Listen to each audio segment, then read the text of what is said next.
Yeah. Why, hello, everybody. We are back. I stole this from Nick Deck. Well, that was an interesting intro. Thievery! Stealing my thunder here. Yeah, for Lightning real. and the thunder. Copyright. Didn't even introduce us. That's your job. Do you really assume that people don't know who we are at this point? How dare you underestimate the big brainness of our audience? Nobody knows who you are, Saki. Arguably, I'm the most important person on this channel. Carrying around the channel's weight here now, are we, Seki? I really am. Like Atlas holding up the sky. You're Sisyphus pushing the boulder up the hill. Like Tantalus staring out onto the feast I can never eat.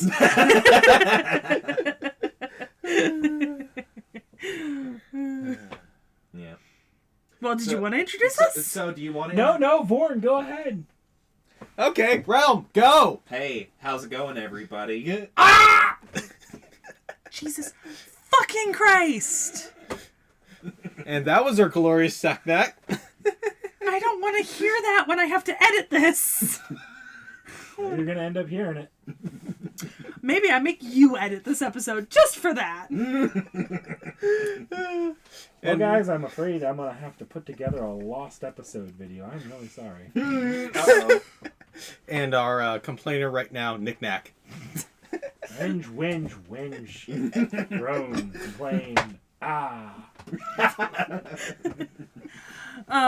So you might have guessed by the title, but we watched DURARARA episodes 1 through 12. Yes. But like nominally, so the way that it's laid out, there's like technically a 12.5 episode that's like a recap.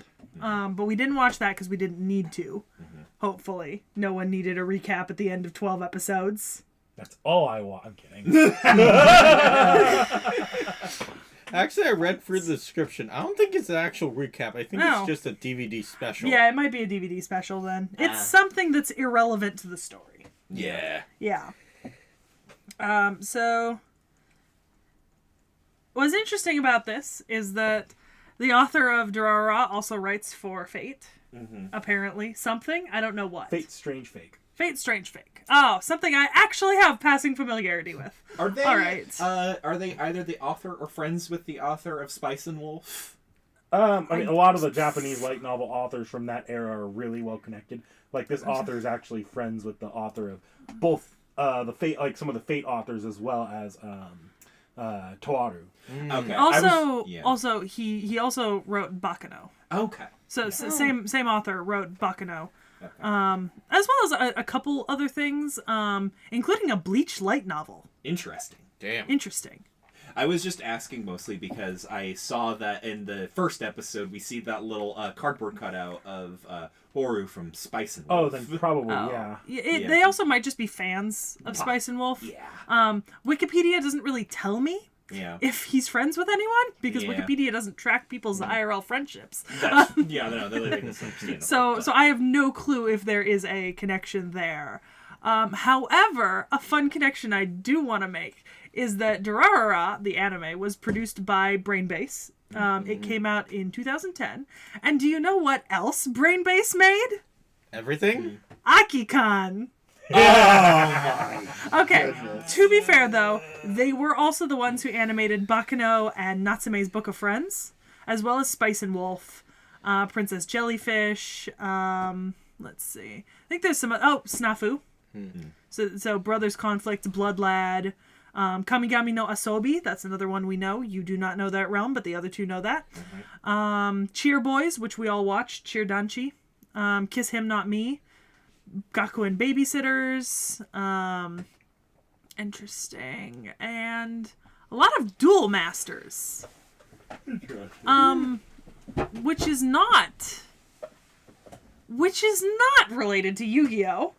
It is in fact a manga adaptation of Magic the Gathering, which has gotten like 4 anime seasons now, which is absolutely fascinating.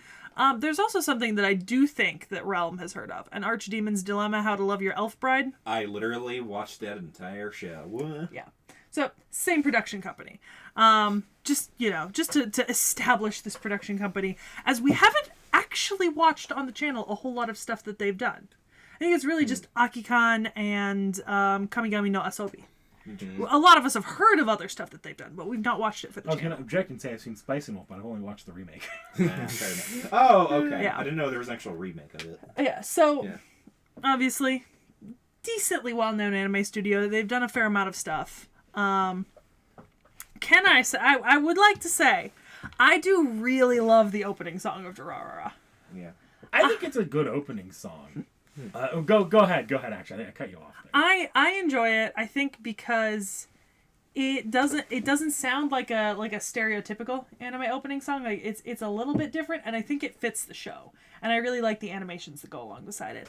And to be honest, it's just catchy. I don't think it's some sort of like orchestral masterpiece, but like when it comes on, I'm bobbing my head along and like I'm vibing, you know, when it comes on. Yeah, it's got that quality of it's very recognizable as soon as you hear it. Like if you put on any of those anime intro compilation videos, you will know the Durarara. yes. The only problem I have with openings is that they put the recap in the middle of the opening. I kind of appreciate that, actually. Yeah, same. Like that was actually what I was gonna comment on, if I'm honest here. When I cut Seki off, it's because that thought's been sitting in my head. I actually really like how they put the recap in the opening, and they make it it's not like a long drawn out recap. It's more like a little like, this is where we're starting the story at kind of recap. Yeah. It's just like really quick, and it kind of like flows seamlessly like into the intro itself, which is really neat. Yeah. Yeah, so I mean, I really like the opening. I think it's fun. Yeah. The recap's certainly not the worst in terms of recaps, and I don't mind it because I do think, and obviously we are, as of now, getting into this anime.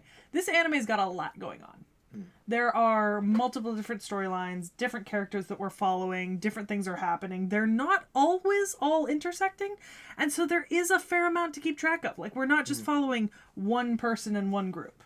You know, you are having to juggle quite a few different things when watching it. This is why, admittedly, I was a bit off-put by the first episode, but by the second episode, I was already pretty well hooked into like what they were going for here.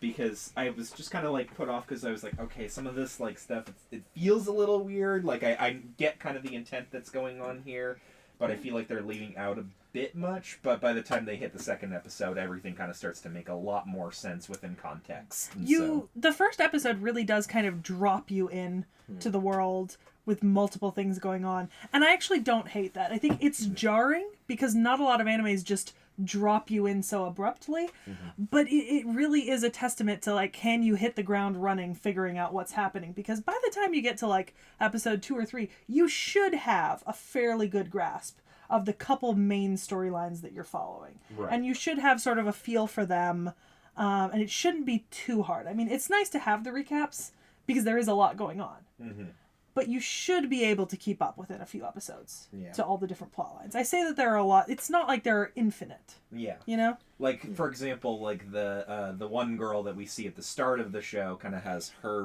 main resolution kind of encapsulated within like the second episode, and just we get to see like where that storyline ends essentially. Yeah. By the second episode. Yeah, so. by the end of this watch for me, I kind of found myself like just not liking it that much. Like, not to say this is a bad show, but if I was watching this by myself, I probably wouldn't continue it. So yeah. You know what? That's actually fair. I was betting 50-50 on whether you or Realm would enjoy this, because I figured Knick Knack would find a way to kind of enjoy this. Maybe some of the plot lines, some of the characters. It's kind of the sort of thing that's a little bit what I would consider a little bit up more Knick Knack's alley. But I know you've recently been in a more lighthearted kick, and I wasn't sure if this was gonna tickle anything to interest you. Not really. Yeah. Yeah. Because this is dark. It's darker than things that I normally like. This is out of the box for me. You know? This is not a show that you guys would have thought that I'd be super into, per se. You know? I think it's actually a little bit weird for me. Seki drinking the Coke tea real quickly. Like, oh boy, we're getting into it. We're getting to Motherfucker. Do I need copium for this? the knick-knack round. Do I need copium for To this? find out. Find out next time on Dragon Ball Z. So, Jesus Christ, don't hold me at knife point. The show was perfect. I have nothing else to say. We will not be hearing again from Nick Nack this episode. Nick Nack, please go ahead. This is not a robotic voice right here that we just made with AI of Nick Nack right here. This is actually him. I promise you this is not a pre-recorded track spliced together from the last 5 years of footage. Meticulously and carefully. So, threats aside, this show's interesting for me because I think Seki is right in that this is the kind of setting I really do usually get into. But as I got into the show more, like as we pushed farther in, it became apparent to me that this is, on paper, this is not the kind of show, like everything I normally look for in anime, in literature almost even, this show is not necessarily doing. I don't, like, normally I like strong character dynamics, but we don't spend enough time with any one character to really get, like, a strong arc across the season. I don't think outside of one or two characters. We did not watch the whole season. This did come out as a 24 episode season, and it does have a sequel. But I do feel like the arc itself wrapped up what it set up pretty well. Mm-hmm. And I think the overarching story itself is a bit simple, all things considered. What's not simple is just how many characters it's bringing into this. So on paper, I wouldn't. If I'm like on paper, checking off all the boxes of things I'm normally looking for, I shouldn't like it. But I did. Maybe perhaps because the story might be simplistic. The sheer amount of characters adds complexity, as opposed to if you had a very complex story and a very small amount of characters you were following. It's very hard to have both a large cast and a complex plot. Yeah, and I think the author managed that quite well.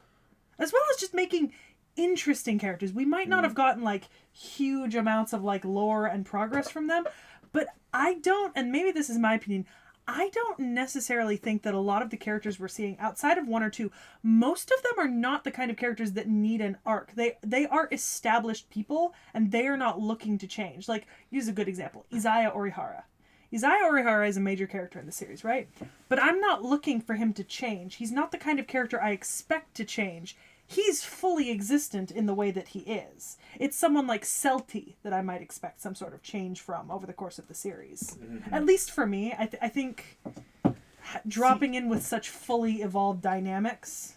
9 out of 10 times, I'd come at you and say, that's bullshit. No, I do want most of the characters the show is drawing attention to have some kind of arc or some, like, because not all these characters even have that much greater importance to what we watch this time. No. But I think it builds to the show's charm, which is that slow, it's like a slow zooming out. It's like zooming out and in consistently. It makes the world itself, despite being surprisingly not that, like there's a few things, like a few sci-fi elements and a few magic elements in here. It's not, like, a lot of the times it's, outside of maybe one or two moments an episode, it's pretty slice of life almost. Yeah, and I mean, it's in essence, for the time that it was produced, modern day Tokyo. Yeah. Like, this is not, like, 50 years ago. This is not 200 years in the future. You know, you've got computers and chat rooms and motorcycles. We've got fucking bennies! Like, ignoring the Dullahan in the room. And Celti.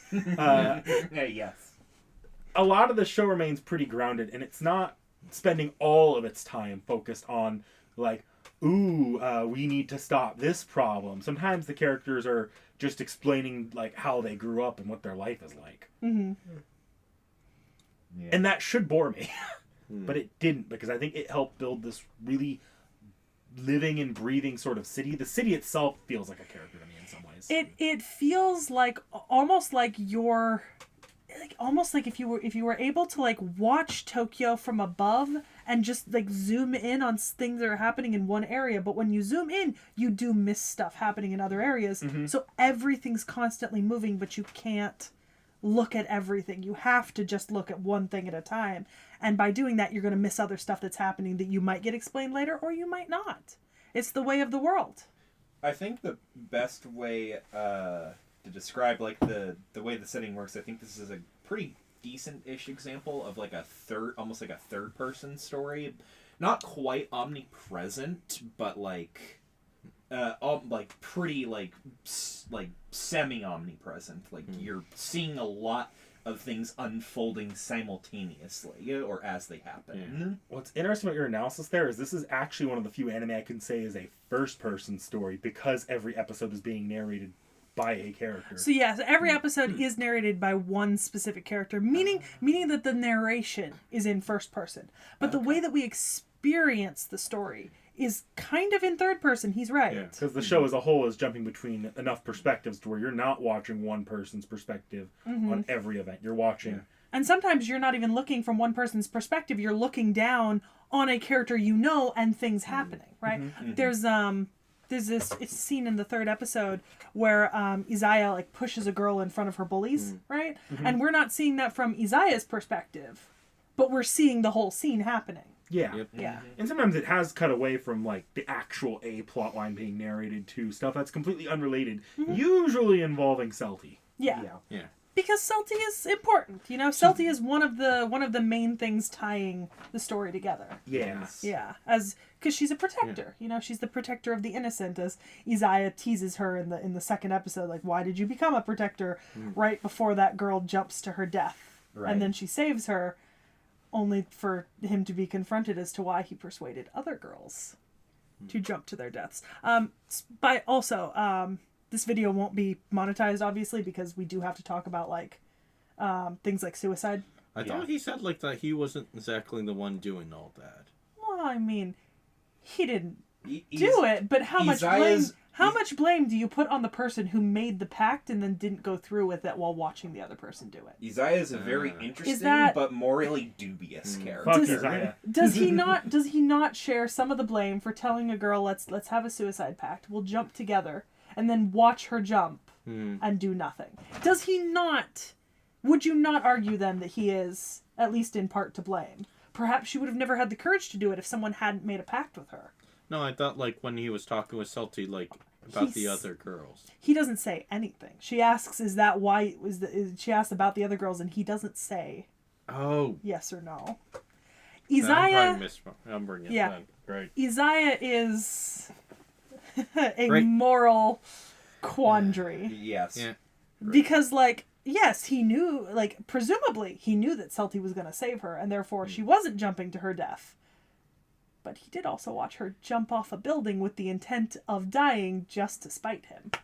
Another thing is, like, we found at the very end of the season that he is, despite being a frequent collaborator, and he is one of the few characters at the start of the series who knows Celti is a Dillahan, is the one who has her fucking head that she's looking for. Izaya's a jackass. I fucking hate Izaya. Yeah. On that note, I fucking love Izaya. Yeah, Izaya, like I said, Izaya is the morally dubious jackass that you love to hate. But he makes the story interesting. I'm on that guy. I forget his name. I'm on that guy's side that throws the vending Shizuo. machine down. Shizuo is 100% in the right here. That is my second favorite character here is Shizuo, Hewajima, and then Celti. Like, the three of them are my three favorite characters from the show, and that is such a vanilla-ass answer for this show, because arguably those three are the most popular characters in fandom. I don't even care. They're great. They're great for a reason. Yeah, like, people love Celti, Shizuo, and Izaya for a reason, and I love them for those same reasons. That said, the potential lore behind Celti that Izaya speculates like tickled all of the Fate fan in me. Like, yeah, didn't it? Are Dullahans just the Valkyries, like in the modern day? Yeah, because Dullahans are an actual creature. I mean, and it is a little funny that her name is Celti, and it is pronounced Celti in the anime when it's said. If you were to go by Celtic pronunciation, it should be Kelty.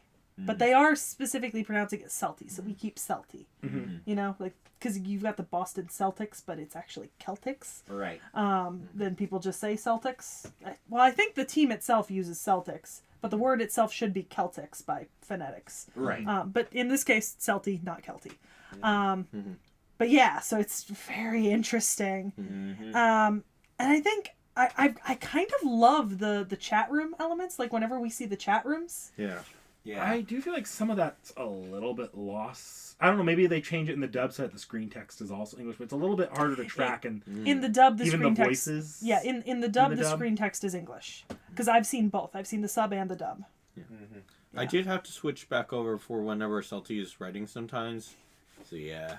Because I'm pretty sure the implication is a lot of these characters we're seeing are also in that chat room, and you hear their voices as the voices that are just reading out the words, even if they don't have the name listed next to them. And I only really caught that later on, because it's a little harder to catch that when the voices don't immediately pop out to you as much because you don't speak the language. Right. Yeah. But also, especially because we don't know what Salty sounds like yet in some of like the early episodes. Yeah. I think it's also super fun that like her being a Dullahan is kind of like an open secret. Like a lot of people know about it, but at the same time, she's also an urban legend. Mm-hmm. She occupies this really fun place where there's a yokai that's like that's really popular in urban legend in Japan. It's the woman with the face mask. She takes it off. Am I still beautiful? And I feel like Celti occupies almost this like a very similar space where it's like this is obviously a mythical and folklore creature, but an urban legend of this city that people have seen and swear that they have seen, but don't actually know. You know? I also She's just such a fun. it's such a fun take on an aspect of folklore. Yeah. But also, I like how her horse essentially became like the motorcycle that she now rides. Yeah. Her Koistbuder. Yes. Yeah. It's fucking great. I also love that we're also looking at like gang dynamics as well in this series, because there's multiple different groups that we're kind of following and seeing, with different like the dollars and the yellow scarves and such. Yeah. So you've got this fun kind of little like organized crime and turf sort of wars turf going war. down, and conflicts, and people in the middle of them or on the outskirts of them, or in some cases pitting them against one another and playing them like a little asshole mastermind. Yes. You love it. You love it. It's great. Oh yeah, I did like at the end, like the reveal that Salty was also part of the chat room, which means she was also one of the founders of Dollars. No, she wasn't one of the founders. Yeah, no, not one of the founders, but she is part of the chat room. Only one of the founders we've seen at all so far. Yeah. Like, we will come back to this. This is a series I am interested in resubmitting again at some point. So we definitely will be coming back to it. So, and like, I know Nick Nack keeps saying at the end of this season, we're not at the end of the season. Like, we did not finish It's at the end of this season. core. This core is just really well wrapped in. But this was also not released as a core. Like, I want to be clear, this was released at a time when the anime was not divided into a core, and the full season is 24 episodes. Whether or not there's a convenient break at 12 episodes is kind of irrelevant in this case. It was released in a 24 episode block. So, like, in technicality, it is not the end of a season, and it is not the end of a core, because it was not designed to be a core originally. Yeah. We would consider like 12 episodes a core now, but technically it's not. Yeah. You know? We did like half a core for this season and for this series. Yeah, like for the intents of the company that's producing it, right? Like they designed this as a 24 episode block. Yep. That's not the case for the Durarara 2. Durarara 2 does have cores, like the shorter cores structure, because it came out 5 years later and it's longer. It's actually like 36 episodes. So I think it's 3 cores. So yeah. So I mean, like as of right now, we've only met one of the founders of Dollars, or original members. Yeah. I do think I think another thing I'm stunningly happy about for this series is I think the sheer spectrum of characters and events, because you've got everything from like movie productions to like school academy to like, you know, bars and chat rooms, and like it's very encompassing, and yet somehow not. Like I feel like we're covering so much, but also such a small area. You know what I mean? Yeah. Yeah. Beautiful. Because at the end of the day, we're still in like Tokyo, so yeah. And not even like we're not even looking at all of Tokyo. We're looking at like a tiny section of Tokyo, you know? It's Ikebukuro, right? I think so, yeah. Yeah. Yeah. And that's not even that big a neighborhood, you know? I mean, sure, Tokyo is one of the most populated, I think it's the most populated city in the world, but it's still not that big. Also, this fucking Raira Academy. Like, bruh. Right.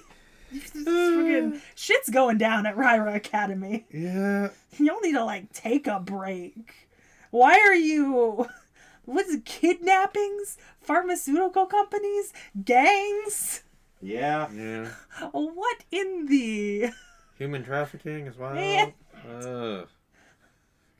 Which was What actually in then the- human experimentation. Ugh. Get the pharmaceutical... Yeah. Ah, the dark underbelly. Yeah. Oh my god. This one really wild. Oh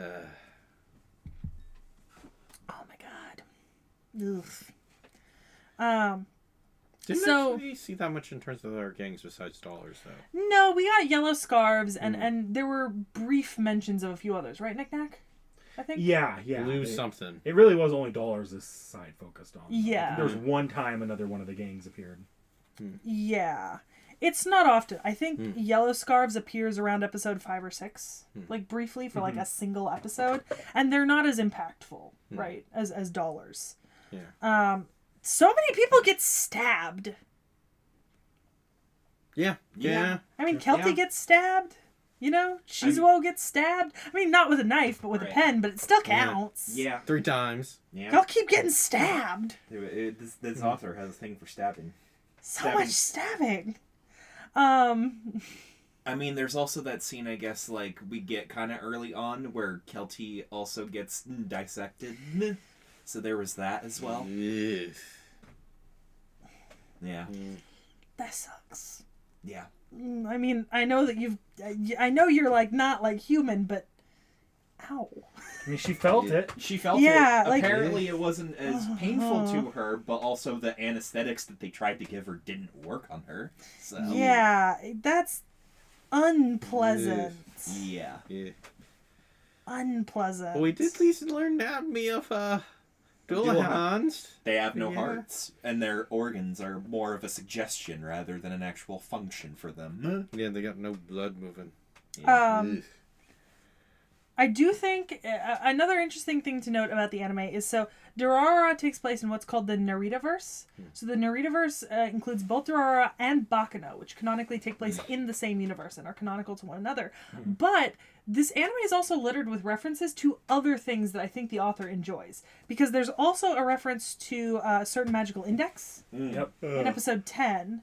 And Railgun, as well as Shakugan no Shana, and several other series. So I did my own research on, especially that side of it. There is actually a written, like, I don't think it's canon, but there's a written crossover between Index and this series somewhere out there. Interesting.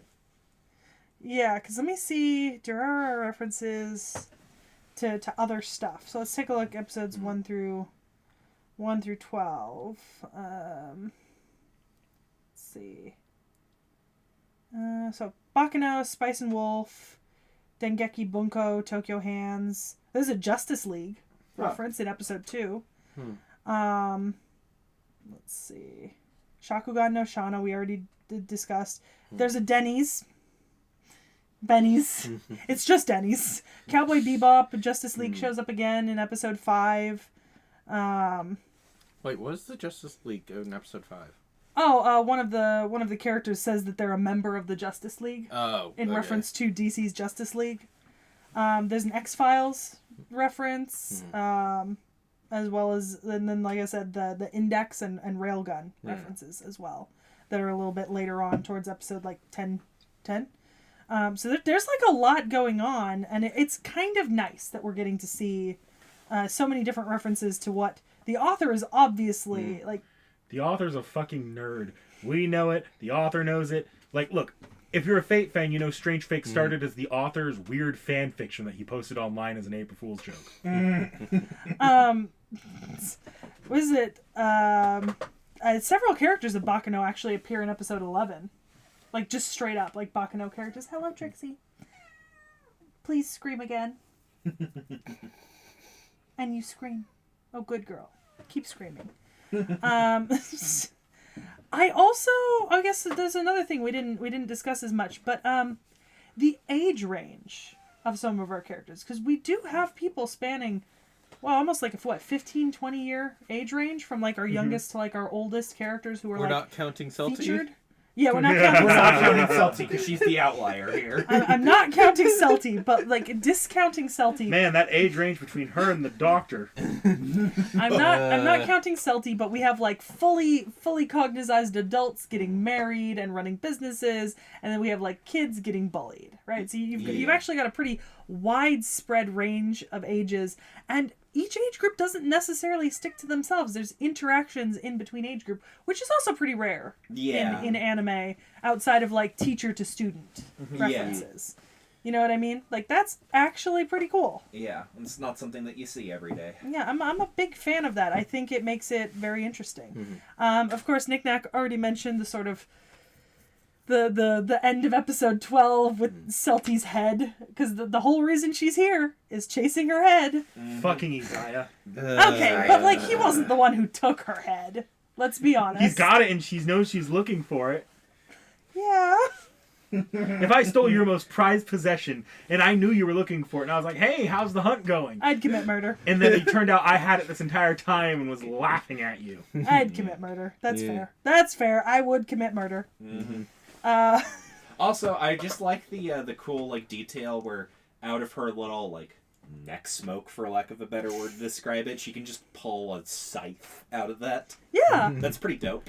Well, yeah, that comes with the whole territory of being Dulahans. Yeah. Wait, Yeah. was it out of her head or was it behind her? It's kind of coming out of her. Out Like, of she her. is Okay. creating it out of herself. But pretty true to its form, it doesn't seem to actually cause you any physical harm. So I'm guessing it probably just splits your soul or Yeah. something like that. Yeah.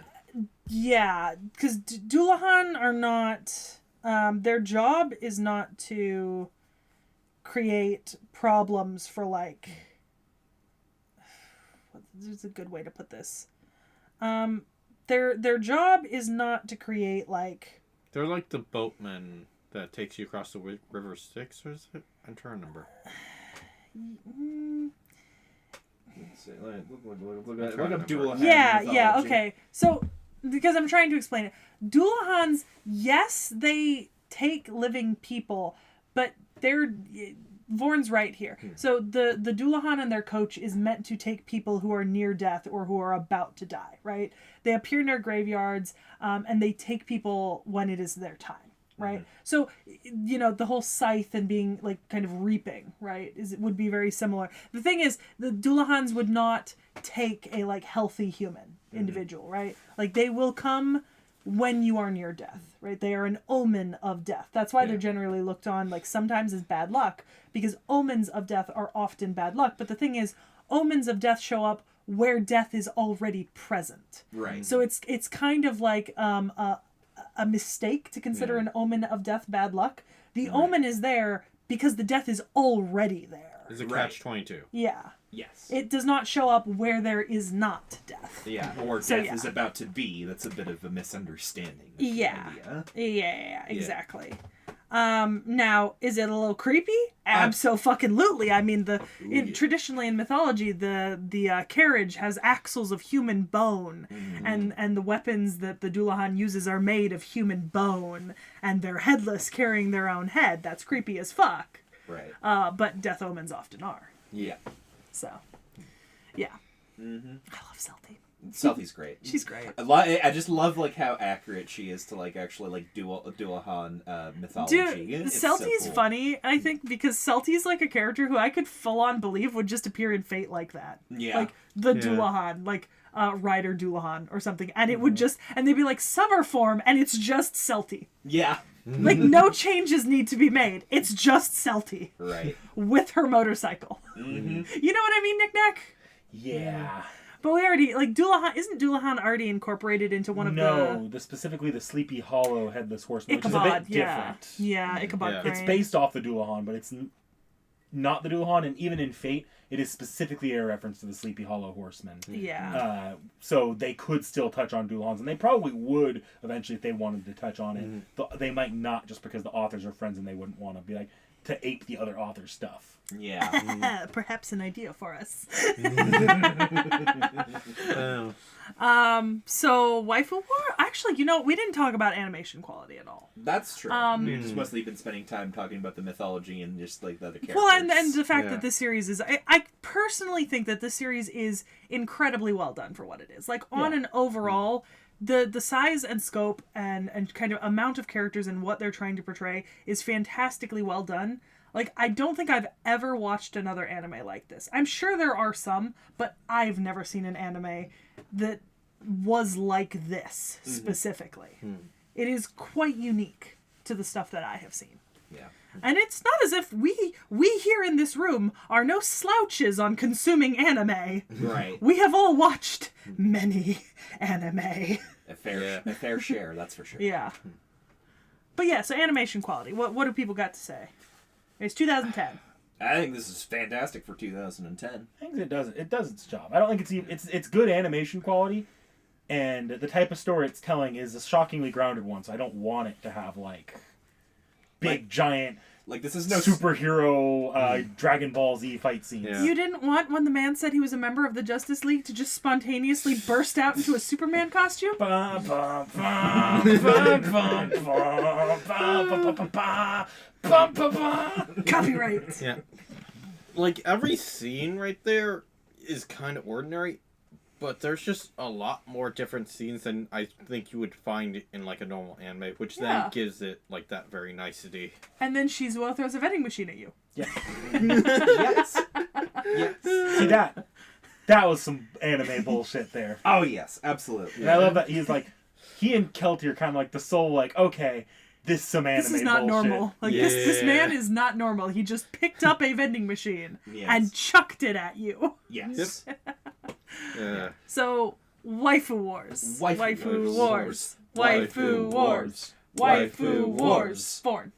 I actually don't have one, and I think that's the reason why I don't like this show that much. I just didn't find anyone too great. Okay. Knick-knack. The random slasher that appears for like 2 episodes and disappears. I have my suspicious about that slasher because there's a character that gets a lot of screen focus and like they cut between them and the slasher pretty consistently actually. But Perhaps something to find out in the second half of this. yeah, I have a feeling that's our next arc or our next arc or two somewhere in there. Realm. Celti, obviously. Yeah. That's fair. I have to admit, I'm really tied between Celti, Izaya, and Shizuo because I really like Izaya and Shizuo's dynamic with one another. I just think they're very fun characters when put together, and I actually really like Izaya as a character. Like he's such a visibly morally dubious character. Dubious, I think so far as we've seen so far. He's Morally black. Yeah. He's such a visibly morally black. He hasn't done nothing to the white end of dubious, of morally gray. Maybe he does in the future. You know better than I do. But like so far, this guy is a complete asshole. Yeah. So yeah, for me it's Is probably this our Seki Hear Me Out segment? this is my hear me out for this show is I really like you really like Izaya Oriara. Izaya, you ain't fixing him. He's I feel- breaking you. No, this is one of those hear me outs where people are like, that's a conventionally attractive man, right? But here's it. The hear me out is not based on his looks. The hear me out is based on the fact that he is not morally gray, but he is morally black. Right? The hear me out is, I can't fix that. I can make it But worse. I could make it worse. Wouldn't be the worst relationship dynamic in this show. Yeah. Miss gets her head beaten in. I'm gonna get some plastic surgery. Yeah. And amnesia. Yeah. Ugh. Yeah. So, I can't fix him, but I can make him worse. or I could make both of us worse. So yeah, it's definitely somewhere there. I really love Celti, but probably between Shizuo and Izaya for me. Like, just solidly. I can't fix him, but I can choose not to charge him for the attempted murder. That's the one. So, in terms of recommendations, I think for me that's very hard because this isn't like anything I've really ever watched before. And even though I liked this does not inspire me to go watch other animes like it. I enjoy it in its own little vacuum in terms of the animes that I watch. So, per se, I don't really have... I mean, I say maybe... When thinking about the scope of the series and how many people you're interacting with, Death Parade or Bartender... Because they're once again, it's an urban setting. You get to meet a lot of people and hear a lot of stories. You've kind of a lot of intermingling and mixing. But I genuinely don't think I've really seen a whole lot of things that I can compare to this. So I don't really have any other suggestions outside of those two shows. So for me, Bartender and Death Parade. I'm gonna let Realm and Warren potentially go first because my suggestions might be covered by them. Okay. I'm honestly... If they have suggestions. Right. I would honestly say that probably one of the... Because if you don't have any, you don't have any. Yeah, I mean... honestly, like, at least I also personally fall into the same camp. I don't really have anything that I can immediately compare this to. At least nothing that comes to my mind immediately. Yeah? Okay, Warren? Nothing this dark. I like, seriously, quite literally, there's nothing that's this dark that makes use of this kind of stuff. I can recommend some of the lighthearted stuff, like Isekai Nobu or like Restaurant Another World. Yeah, Those on are a like, very lighthearted spectrum of meeting a lot of Yeah. people. Yeah, no, I would agree with that. Isekai Nobu, and Isekai Shokudo. yeah, but like nothing this dark. It's very hard. Yeah. So I'll preface this in saying that the way the show handles its story is a bit unique, but I do think the idea of making the city itself kind of a living, breathing character, I've seen that done in the Toaru franchise, Index Railgun. Railgun especially reminds me of some aspects of this. Less so Index, because that one's a little bit more of a direct, straightforward storyline more often than not, but Railgun especially. Then I'd also, the thing that I was leaving potentially Realm, if he wanted to bring it up, just that living in Tokyo kind of thing, I actually would recommend as a game. Persona 5, I think, is probably the closest I get to scratching that itch. Okay. And then I'd be averse not to mention the wider Type Moon universe. Not necessarily Fate, but like the other stuff, like Garden of Sinners, Tsukihime, and Mihoyo. Okay. Probably scratch it much better than even Fate would. Hang on, off that, I thought of something. Get backers. Huh.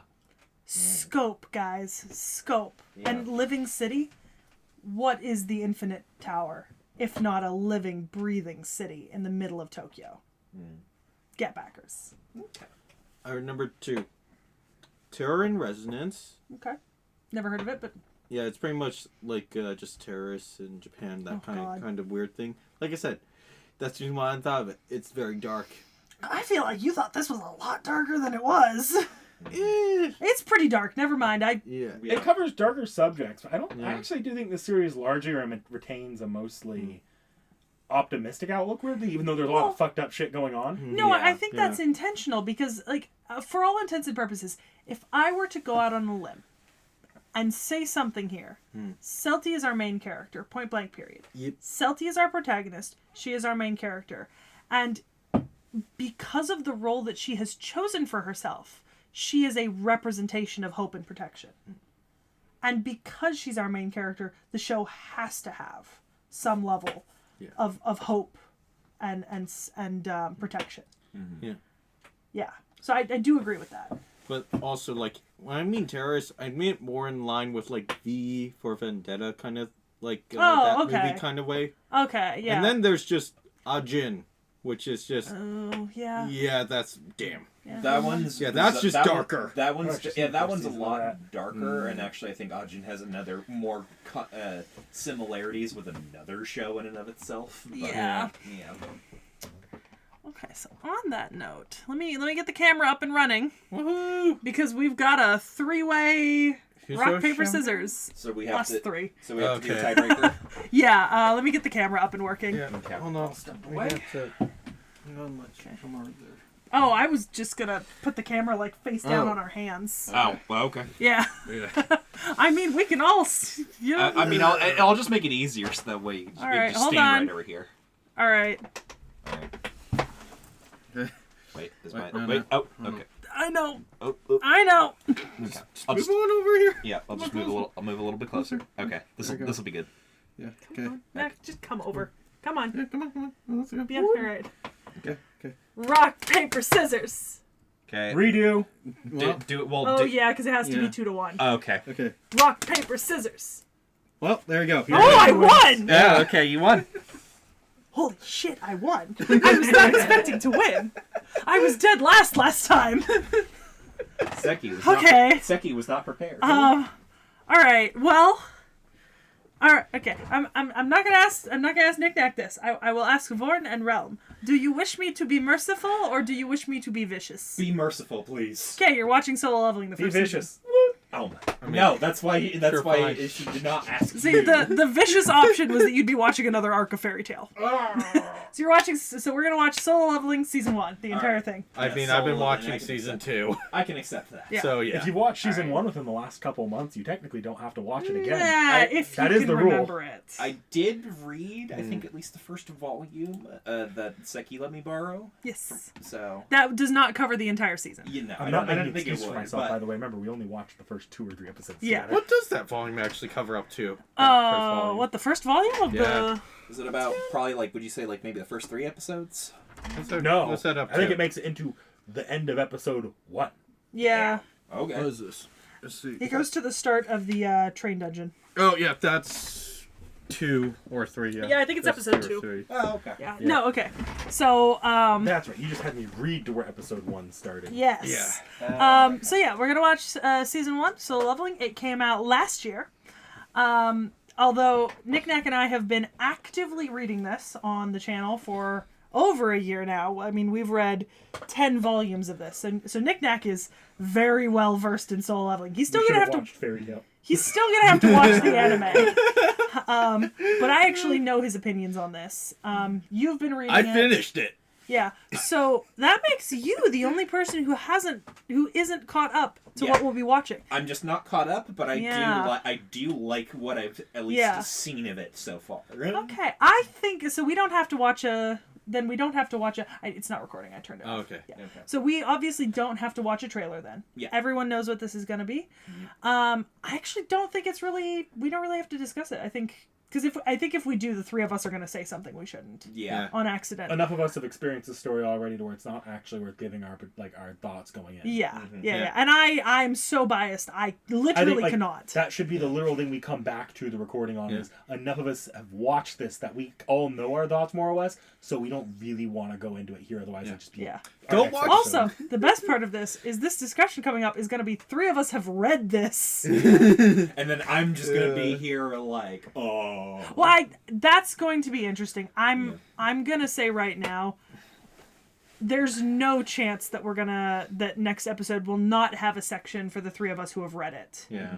to discuss Yeah. because I do think that's going to be really interesting and important for this because Solo Leveling's had some interesting controversy about its adaptation, which I have been tracking and following. Nothing like world-endingly bad, but There's just definitely some interesting twinges there from the book to the anime that I do want to Yeah. talk about. Will I at Wait. least get like a small taste of that with this? Because I did at least read like the first volume, or is it not much changes. It's once you get a little bit further in, like towards the probably a couple episodes in, towards the end of the season, and then season 2 is.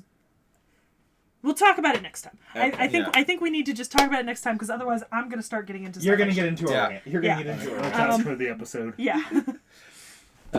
If you want to know our thoughts, watch the trailer. We're not recording. Yeah, we are. Oh, We've been okay. recording this whole time. Oh, okay. Oh, never well, mind. Bitch, I'm not stopping. The So- track goes.